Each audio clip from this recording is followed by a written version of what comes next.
The voice in my ear was cold and taunting, a venomous whisper that made my blood run cold. Mustapha sends his regards, the man said again, as if relishing the weight of those words. But even as fear gripped me, a single thought burned in my mind. It's not over, not yet. I could hear my heart pounding in my ears, every muscle in my body frozen. The office was silent except for the faint sound of the man breathing behind me. The barrel of the gun pressed into my back felt like a question I didn't want to answer. Move, he said, his voice low and controlled. Turn around, slowly. I did as he said, my movements deliberate. As I turned, the dim light of the office revealed his face, a sharp jaw, calculating eyes, and the cold smirk of someone who thought they had already won. He held the gun steady, his posture casual, almost bored. You've been busy, he said, his gaze flicking to the scattered documents on my father's desk. Digging where you shouldn't. Mustapha doesn't like loose ends. Where's my father? I demanded, my voice steadier than I felt. The man chuckled. Your father? I don't know, but you weren't supposed to be here. I was expecting Somto, and I had my orders to kill him. Tell me where he is, and I'll spare your life, he said. But you, Ijay, you've made things complicated. Behind the fear, anger simmered. I wasn't just a pawn in this game anymore. I was done being used, done being afraid. If I'm such a problem, I said, forcing my voice to remain calm, why not just end it here? Kill me too? His smirk faltered slightly, a flicker of doubt crossing his face. Because Mustapha wants you alive. I laughed bitterly, the sound surprising even me. I guess I'm also a pawn, just another piece he uses just like you. His expression darkened, but before he could respond, my phone buzzed on the desk. The sound sliced through the tension like a knife. He glanced at it briefly, and in that split second, I acted. With all the strength I could muster, I shoved the desk forward, knocking him off balance. His weapon clattered to the floor, and I lunged for it, but he recovered quickly, grabbing my arm and twisting it behind me. Clever, he hissed, his grip tightening, but not clever enough. Before he could regain control, the door burst open and Collar stormed in, his expression grim. Step away from her, he commanded, his voice sharp.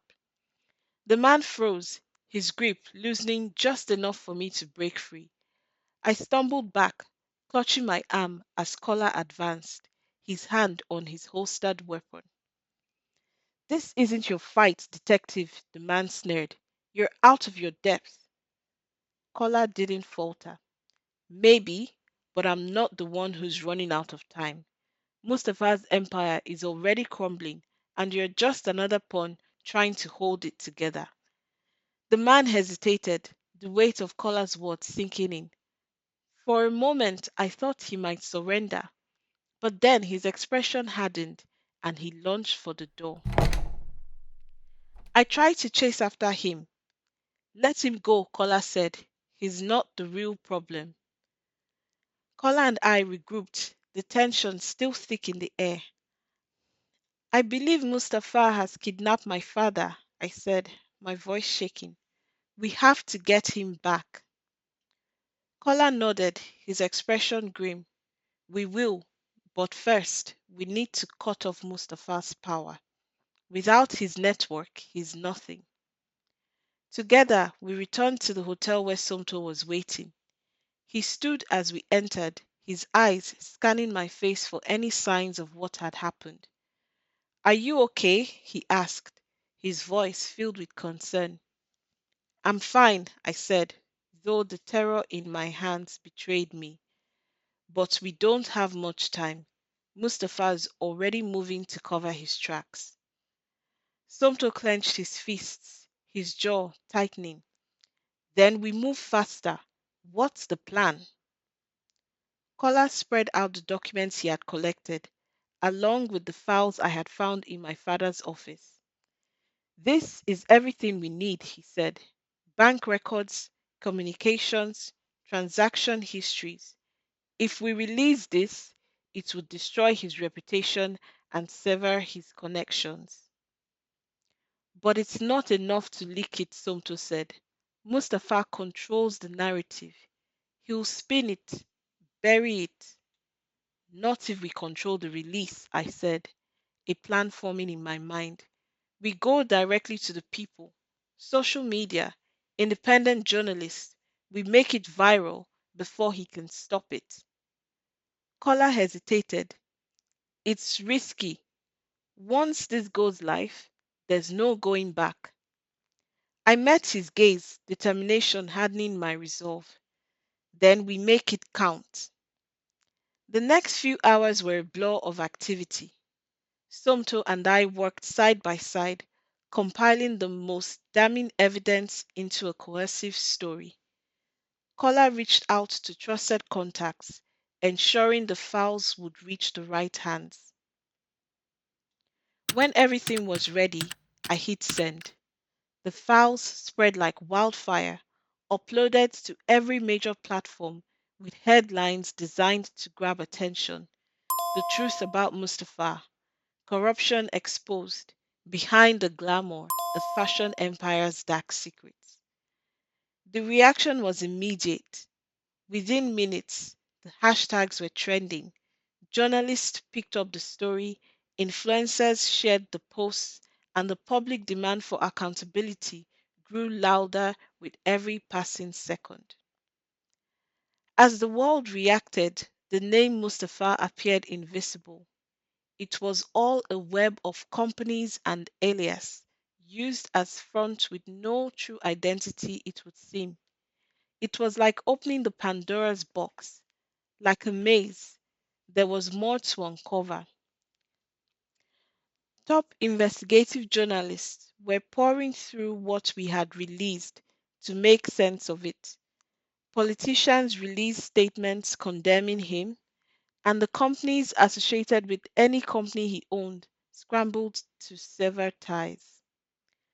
But the real victory came when the authorities finally acted. Armed with the evidence we provided, they raided Mustafa's properties, freezing his assets, but he wasn't arrested as they couldn't find him. He was gone. He was a ghost. The news played on every screen, a constant reminder that the impossible had been achieved. Mustafa's reign of terror was over. Amid the celebrations, a single question lingered in my mind. Where was my father? Weeks passed, and the authorities were still searching for Mustapha, dismantling his operations piece by piece. But my father remained missing until one day a package arrived at our door. The letter arrived in an unmarked envelope, as ordinary as any piece of mail. But the moment I opened it, I knew my life was about to change. The handwriting was unmistakably bold, deliberate, and hauntingly familiar. It wasn't a letter, it was a confession. My dearest IJ, it began. By the time you read this, I'll be far away, not because I want to leave you, but because it's the only way to protect you. There was a time when I believed I was a good man, a man who worked hard, who built a future for his family through sheer determination. But the higher I climbed, the clearer it became that the world I lived in wasn't one for good men. It was a world where power wasn't given, it was taken. And the only way to survive was to take it before someone else did. I remember the day everything changed. It wasn't a dramatic moment. Not at first. There was a deal. A competitor threatening to take a major client from us. I thought I could outmaneuver them through hard work, through talent. But then a man approached me, a man who had solutions. He promised to make the problem go away. I didn't ask how. I didn't want to know. I just wanted to protect what I'd built for you and your mother. And when the competitor folded overnight, I told myself it was just business. I told myself I hadn't done anything wrong. I'd simply taken an opportunity. But it wasn't just one deal. It was a second, then a third. And with each one, the man asked for more in return. A cut of everyone's profits, influence over all competitor company, a say in decisions. By the time I realized the cost, it was too late. The man wasn't just helping me anymore, he owned me. That man, Mustapha, became the mask I wore. He was inside me. I thought I could control him, keep him contained, but the truth is, he consumed me.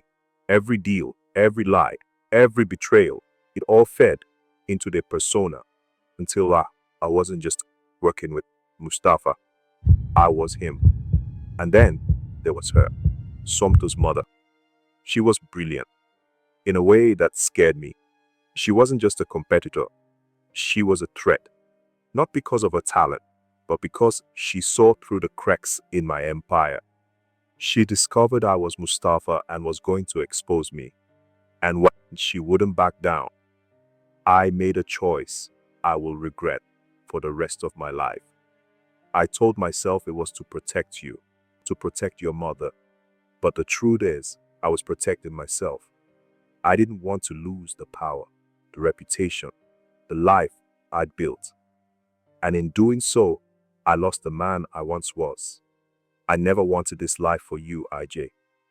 I wanted to shield you from it, to give you a future free of the shadows I've cast. But now, I see that the only way to protect you is to step into the shadows and let it all burn away. My hands trembled as I read the words. The letter recounted years of deception, the alliances he had forged, the lives he had destroyed, all under a name that had become synonymous with fear: Mustapha. The realization hit me like a thunderclap. My father wasn't just complicit in Mustapha's schemes, he was Mustapha.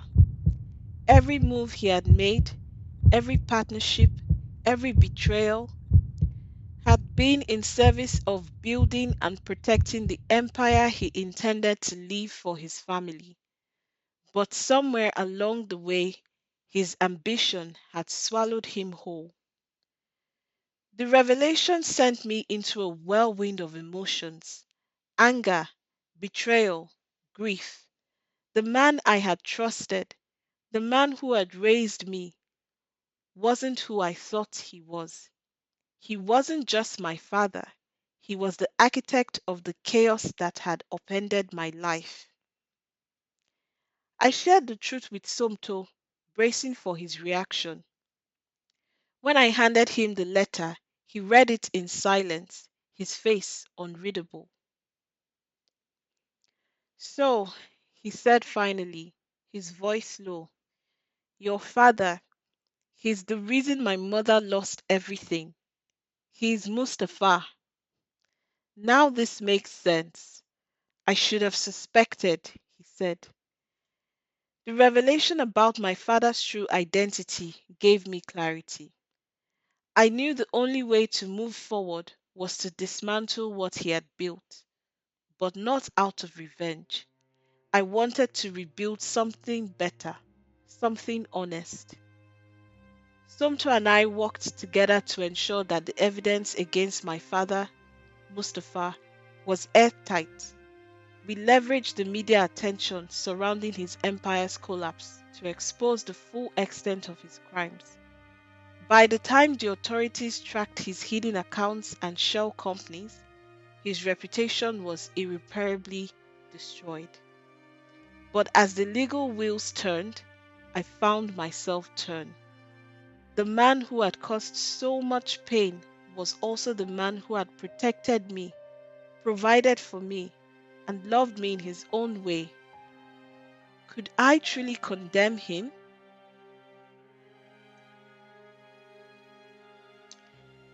The days following the revelation of my father's double life were suffocating.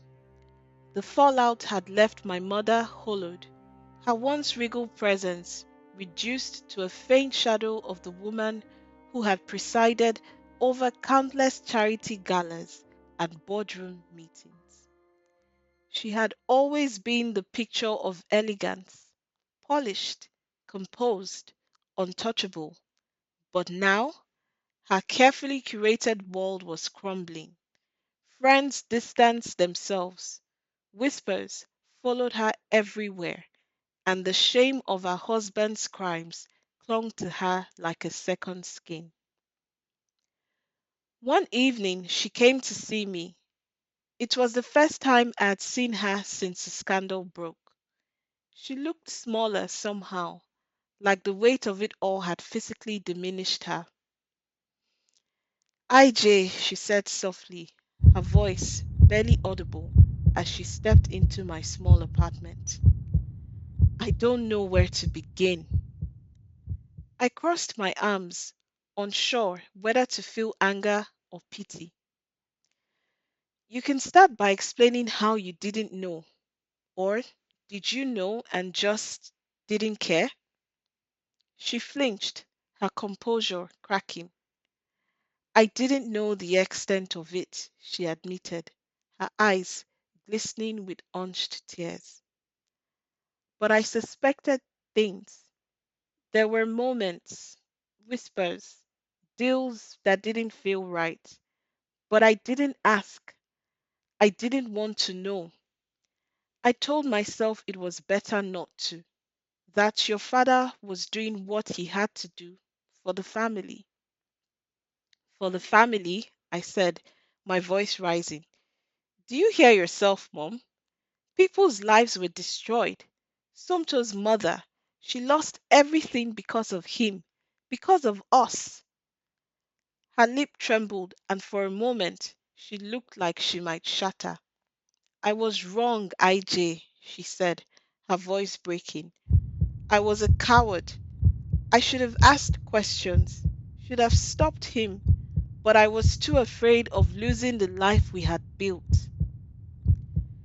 Afraid of losing appearances, you mean? I snapped, unable to hold back the bitterness. You cared more about what people thought than about what was right. She nodded, tears spilling freely now. You're right. I failed. As a wife, as a mother, I thought I was protecting you, but I was protecting myself. And for that, I am sorry. Her apology hung in the air, fragile but sincere. For the first time, I saw her not as the composed socialite, but as a woman who had been trapped in her own fear, her own silence. I don't know if I can forgive you, I said finally, but I want to try for both of us. She reached out hesitantly, and I let her pull me into a hug. It was awkward, unfamiliar, but it was a start.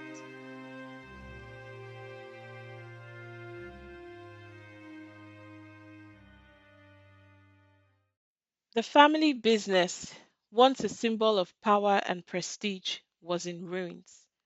The revelations about my father's actions had sent shockwaves through the industry.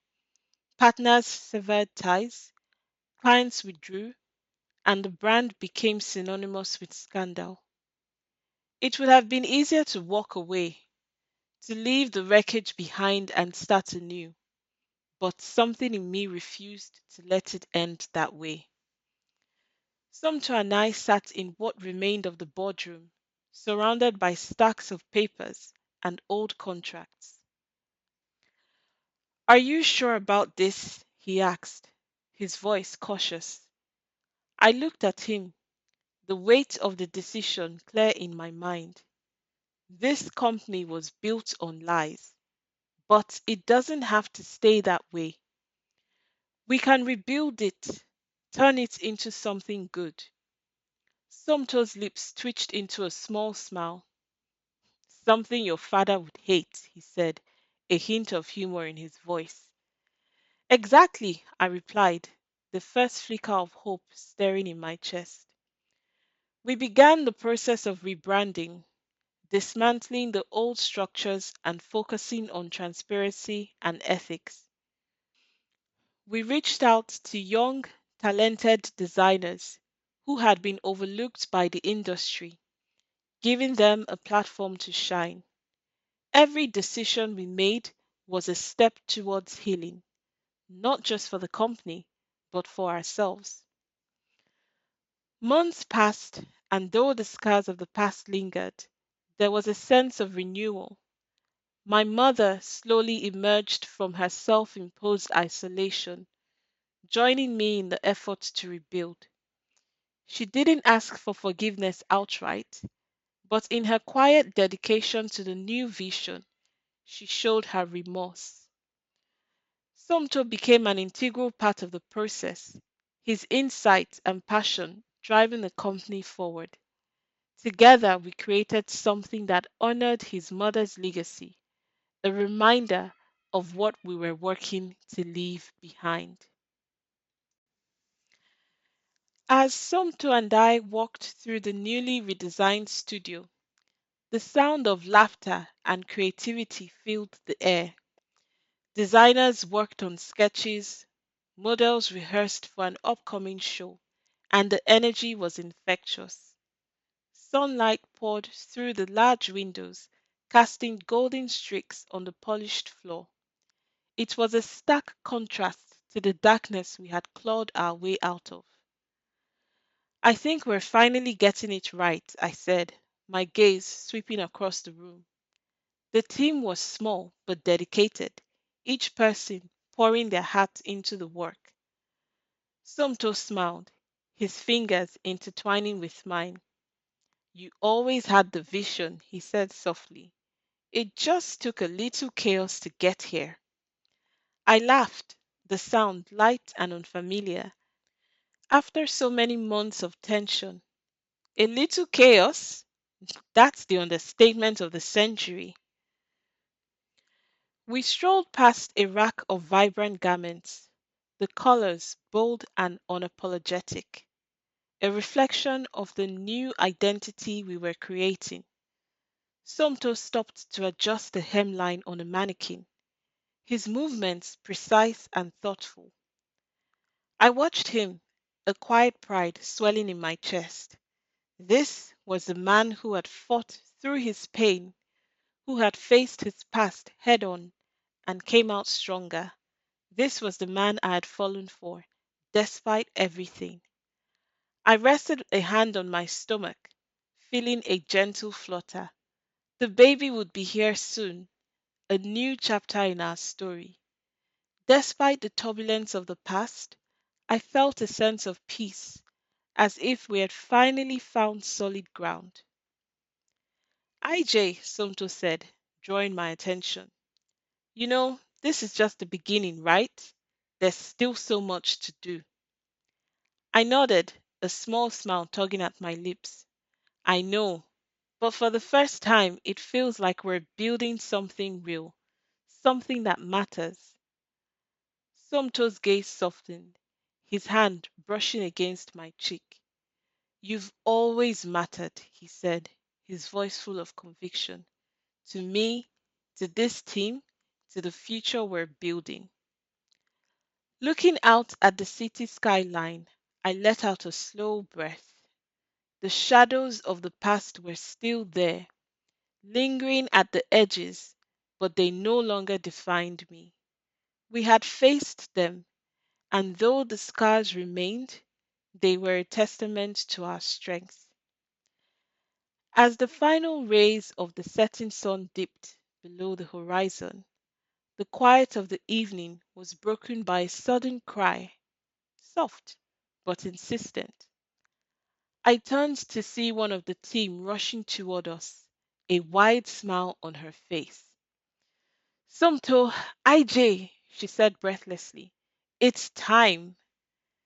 The drive to the hospital was a blur, the anticipation in the air palpable. Somto's hand never left mine, his grip a steady anchor as we navigated the final unexpected twist in our journey. Hours later, as the first cries of our newborn filled the room, tears streamed down my face. Somto held our baby with the careful reverence of someone holding the most precious thing in the world. She's perfect, he whispered, his voice breaking with emotion. I nodded, unable to speak, my heart too full for words. At that moment, every sacrifice, every battle, every scar felt worth it. The weight of the past dissolved in the presence of this tiny life, so full of promise and untainted by the darkness we had endured. The sun had set, but in that hospital room, a new light was born, our daughter, our future. And as I held her close, I knew one thing for certain. This was not the end of our story. It was only the beginning. We named her Nkiruka, a name that means the future is greater. In her tiny hands, she held the promise of all we had fought for, a life unburdened by the shadows of the past, and a future filled with light.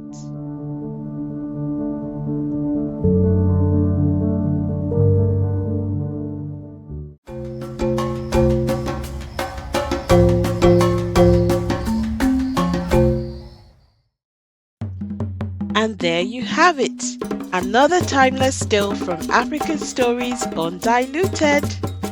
Every story carries a lesson, and we hope today's tale brought some wisdom, joy, and a little bit of magic into your day. If you enjoyed this story, don't forget to hit that like button, share it with friends, and subscribe for more amazing African folk tales. We've got many more stories waiting to be told, so stay tuned and let's keep those rich traditions alive, one story at a time.